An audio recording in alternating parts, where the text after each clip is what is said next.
కి స్వాగతం. నెల్లూరు జిల్లా వెంకటాచలం మండలం తెక్కవరపాడులో జీర్ణించిన ఆలయాన్ని గ్రామస్తులు సహకారంతో నూతనంగా నిర్మించడంతో ఈ నెల 20, 21, 22 తేదీల్లో అయ్యప్ప స్వామి నాయుడు ఆలయాన్ని నూతనంగా నిర్మించి విగ్రహ ప్రతిష్ట మహాకుంభాభిషేకాన్ని ఘనంగా నిర్వహించారు. సందర్భంగా గురువారం అన్నదాన కార్యక్రమం నిర్వహించారు. అయ్యప్ప నాయుడు స్వామి విగ్రహాన్ని ప్రతిష్ఠించి ప్రత్యేక పూజలు నిర్వహించారు. ఈ కార్యక్రమంలో గ్రామ ప్రజలు అధిక సంఖ్యలో పాల్గొన్నారు.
భోజనం తర్వాత డిస్పోజల్ ప్లేట్లు డస్ట్బిన్ లో ఏరియాలో ఎక్కడంటే అక్కడ పడేయద్దు.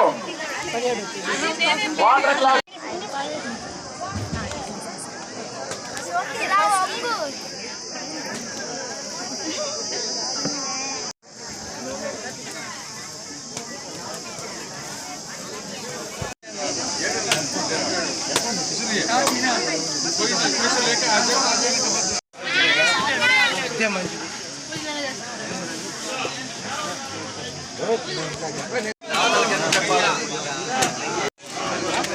భోజనాల దగ్గర కూడా కీపాటు ఉంచండి. ఫోన్ చేసిన వాళ్ళు డిస్పోజల్ ప్లేట్లు, వాటర్ గ్లాసులు ఒక దగ్గర ఎక్కడైనా ఒక దగ్గర డిస్పోజల్స్ అన్ని అంతకు ముందు కూడా అది వెనక ఇది ఓల్డ్ ఇప్పుడు గ్రామం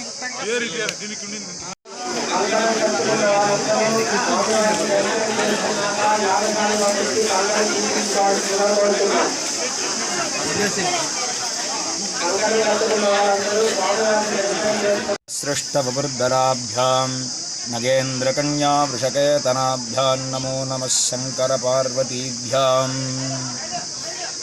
తిక్కవరపాడు గ్రామంలో నేడు 20, 21, 22 ఈ 3 రోజుల పాటు స్వామివారి యొక్క జీర్ణించిన ఆలయాన్ని మళ్ళీ నూతనంగా గ్రామస్తులందరూ కలిసి నిర్మించి ఎంతో వైభవపేతంగా శాస్త్రోక్తంగా అయ్యప్ప నాయుడు స్వామిని గ్రామ అధిష్టాన దేవత వీరభద్ర స్వరూపంగా మనం ఆరాధించి గురునాథ స్వామి వారిలా పూజించి ఆయన యొక్క నూతన బింబాన్ని ప్రతిష్ఠ చేసి తిక్కవరపాడులో గ్రామస్తులందరూ కూడా కలుసుకొని నేడు సుముహూర్త కాలానికి విగ్రహ ప్రతిష్ఠ, మహాకుంభాభిషేకం, సంప్రోక్షణ, అన్నదాన కార్యక్రమాలు ఎంతో వైభవపేతంగా జరుపుకున్నాం.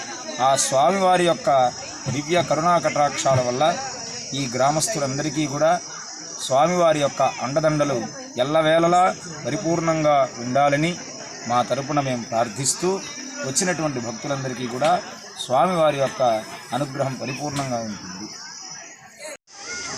అయ్యప్ప నాయుడు దేవస్థానం జీర్ణావస్థకు వచ్చింది. దాన్ని పునర్నిర్మించుకున్నాం కలిసి గ్రామస్తులు అందరూ సహకార సహకారాలు పూర్తిగా లభించాయి. కాబట్టి ఈ కార్యక్రమాన్ని పూర్తిగా దిగ్విజయంగా చేసుకోగలిగాము. ఈరోజు మా గ్రామ ప్రజలందరికీ కూడా మేమందరం కృతజ్ఞతలు తెలియజేసుకుంటున్నాము. ప్రతి ఒక్కరూ ఈ రోజు సహాయం చేశారు కాబట్టి ఈరోజు అందరూ నిలబడి ఈ కార్యక్రమాన్ని సంపూర్ణంగా పూర్తి చేసుకొని దేవుడి ప్రతిష్ట కార్యక్రమాన్ని చేసుకుంటున్నాం. అందరికీ మా ధన్యవాదాలు. ఈ రోజున ఈ కార్యక్రమంలో 1000 మందికి భోజనం కూడా ఏర్పాటు చేశాము. ప్రతి ఒక్కరూ బయట నుంచి కూడా వచ్చి మా బంధువులు అయితేనేమి, గ్రామంలో భక్తులు అయితేనేమి అందరూ వచ్చి దేవుని దర్శనం చేసుకొని పూజ చేసుకోవడానికి అవకాశం.